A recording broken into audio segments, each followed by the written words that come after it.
A very warm welcome evening to you. My name is Peter Subi, your news anchor today. So recently we interviewed some students in Ichuka University so that they may share with us their experience concerning this issue of drought and hunger that has been affecting the people of Turkana region. So these are the views these students had to share out concerning this issue of drought that has been affecting the people of Turkana region.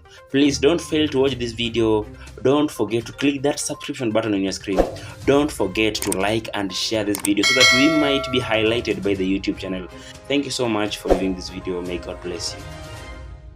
A very warm welcome evening to you. My name is Peter Subi, aka Ramsey, aka Subi the Boy. So in our today's report, I want to collect some views of some students here in Ichuka University so that they can air out their views concerning this issue of drought and hunger that has been affecting the people in Turkana region, and it has also affected even animals in Meru County. So maybe I interview you. So tell us, what's your name?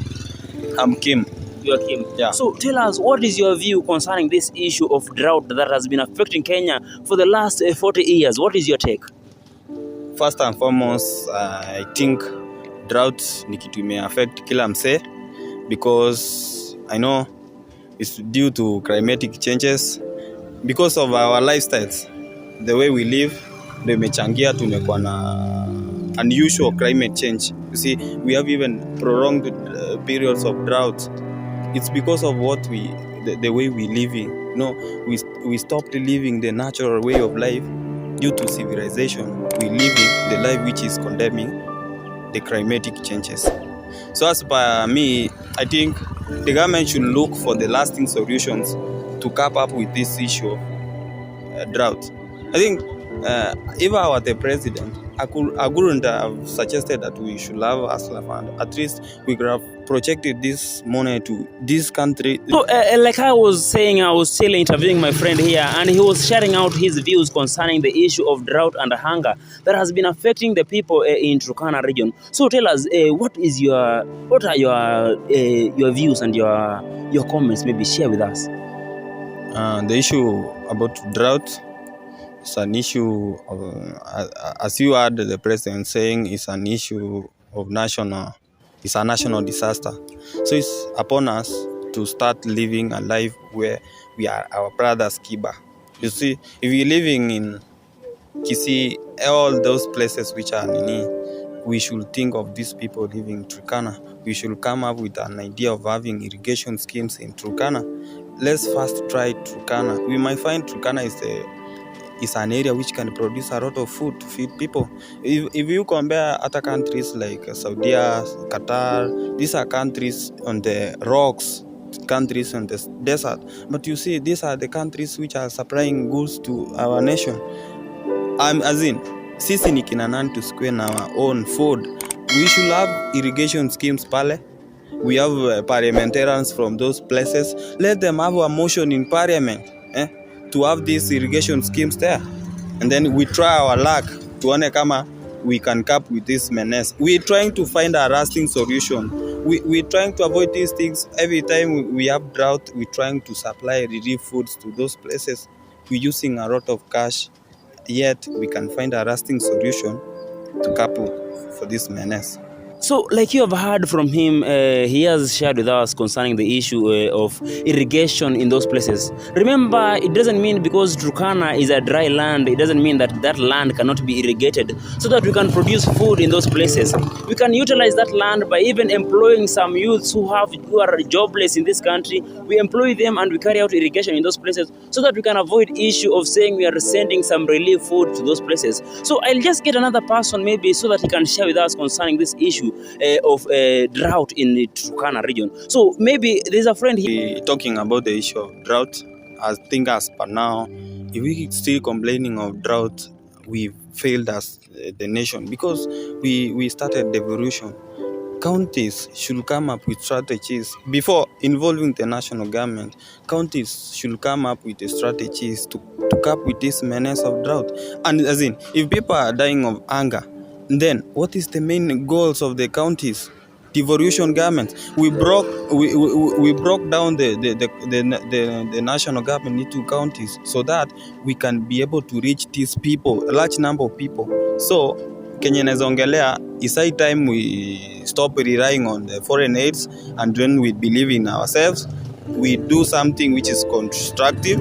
We support the field of innovation, the field of creativity. Tuite many youths wakuja hapa hivi. We can even have a planting of trees these places.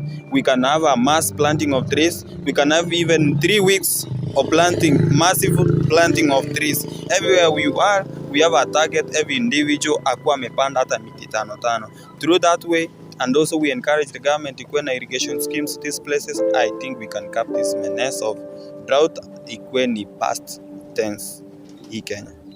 Wow. I think he has even shared some wonderful ideas that I'm even much impressed with them.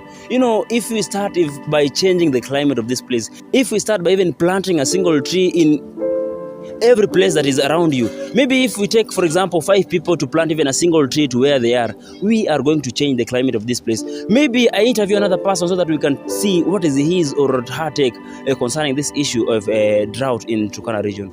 Please tell us, what is your take? Tell us, what's your name and your view? My name is Steven. My view concerning the issue about the climate, this is an issue that's affecting the whole world, not just Kenya, but every part of the world. There's a climate change, and most of the parts are suffering concerning here in Kenya, in Turkana. So tell us, what is your view? Kwa majina naitwa Steven, walimu Onseri, wengi wananijua hivyo. Mimi maoni yangu kuhusiana na ile jambo la kiangazi ambalo linazidi kwa kukandamiza wananchi wetu hiyo maeneo ya Turkana, ningependa kuonelea serikali inafaa iingilie kati na utafute suluhisho la kudumu. Hii mambo ya kupeana chakula cha msaada si eti ni mbaya, lakini leo wamepeana chakula cha msaada, lakini muda kidogo tena siku zijazo hao watu usidi wataendelea kwa katika hilo janga la kukosa kitu ambacho wanakula. Wangeanza na zile project za kuchimba, tuseme kitu kama madams hivi, waendeleze hizo vitu za irrigations, watu hapo waweze kusalisha chakula za kutosha, ili wawe na suluhisho ambalo litazidi kudumu na watapata vyakula kuliko kutegemea katika hizi chakula cha msaada. My view, what he is trying to say, he is trying to talk about the issue of digging some dams in those places so that we can create some ways of irrigating the plant that will be grown in those places. He has even emphasized more on the point of the government should, giving them relief food is not a solution, a permanent solution to that problem, because that is just like we are trying to solve a problem, but we are solving a problem using another problem. We should also think of way of giving those people some ideas of how they can do irrigation, and maybe if they do irrigation, they might be able to grow foods, and then finally they will able to get food to eat. So maybe you share with us maybe what is your another point, ni maoni gani ingine uko nayo kuhusiana na issue ya kiangazi ambapo kiko huko upande wa Turkana? Ili janga la kiangazi, pia sisi kama wananchi ama sisi kama ambao tuko na suluhisho lingine, tuwe na hii tabia ya kupanda miti. Kila mtu uwe katika mstari wa mbele wa kuhakikisha kuwa tuanze katika upanzi wa miti. Unapata kila mwananchi ama kila Mkenya ajiwekee hata target, nasema katika hii mwezi nitapanda miti kama 3 hivi, kwa sababu ukiangalia zile vitu ambazo zinazidi kuendeleza hii mambo ya climate, hiyo ni moja wapo ya vitu ambazo zinaleta tatizo hilo.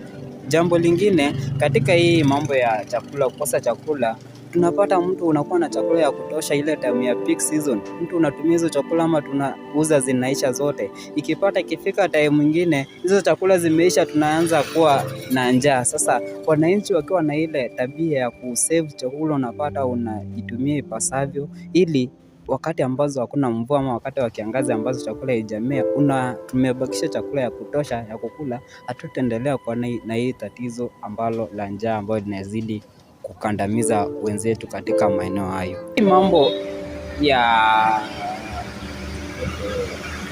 ukiangalia hizo upande wa Turkana, serikali inafaa ingilie kati na iweze kuchimba mabwawa ama madams ili iweze kusambaza maji katika mashamba ambayo yako hapo, ili inyunyizie mimea, ili watu wapate kumeesha mimea ya kutosha ambayo itakayoleta chakula. Wasitegemee chakula ya msaada kutoka kwa serikali, kwa sababu ukiangalia serikali ndio itapeana hizo chakula tukatai, lakini hiyo ni suluhisho ya mtu mchache. Hiyo haitaendelea kuwapea chakula kila muda, ili inafaa pia wao wajitegemee, waanze kujitengenezea chakula yao. Na ili kupata long lasting solution, ni vizuri kama serikali ingilie kati na iweze kuchimba mabawa ili iweze kunyunyizia chakula mimea ili wapate chakula ya kutosha. Pia jambo lingine ningependa kuongelea ni maybe sisi wenyewe ndo hatutaki kuleta change, because we should be epitomes of change, ndo tuweze kuleta hii mabadiliko na tuweze kupigana na hii ukame. Because kuna venye unaweza pata these communities zenye ziko hapo Turkana, unapata mtu akona even 300 cows. Hataki as in, if we change our mentality kuwa we don't depend only on cows, cattle, hizo mpaka mbuzi, and then we have the mentality of even having green pastures, tukue na vegetation place, tunakuwa tunaweza bring all about change. So kitu tunaweza sema pia tuache hii mambo ya rural urban migration. We need these people wenye wako energetic, wakao nyumbani, tukuje